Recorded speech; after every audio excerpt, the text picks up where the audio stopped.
Magandang hapon guys, and magbabalik tayo rito sa ating munting channel na bubulol na.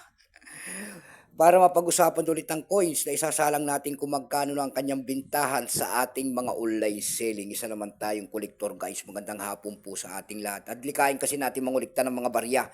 Hilig natin kaya tayo nandito at magbibigay ng kanilang mga presyo ang ating mga koleksyon. Ayan, magandang hapon po sa inyong lahat.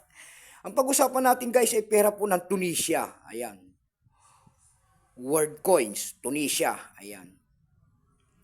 Tunisia coins, ayan. 1/4 dollar, year 1976, ayan. Tignan natin to kung magkano na ang kanyang bintahan sa ating mga online selling guys, ayan. Tignan natin kanyang bintahan. Pera po ng Tunisia. Ayan. Nagsimula ang years nito mula year 1976 hanggang 1982, ayan. Value niyan, $1/2. Currency dinar. Ayan. 1958 up to date po. May bigat lamang itong 8 grams. May haba itong 24 mm. May kapal po naman itong 2 mm. Orientation niyan guys ay coin alignment. Ayan. Composition niyan ay copper nickel. Kung anong materialis ang ginamit sa barya na yan. Ito pong year 1976 na ito. Ito po ay 17% guys. Ayan. Wala pa pong maipakita ang ating Tunisia kung ilang piraso po ang barya na ginawa rito sa barya na ito. Wala pa sila may pakita kung ilang ang mintage. Pero may presyo na rin po yan doon sa ating numista.com. Binigyan na po ng presyo ng ating mga kolektor. Yung kanyang fine po, kung tawagin nila, ay nagkakahalaga yan ng 23 pesos.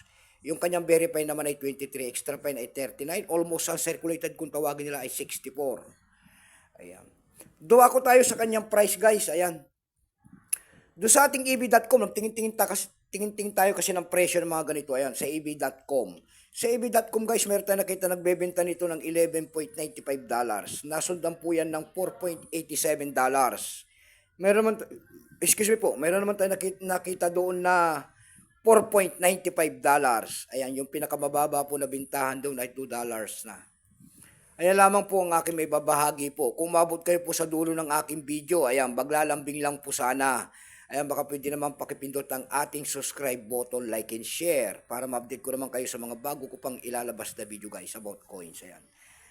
Magandang hapon po and God bless.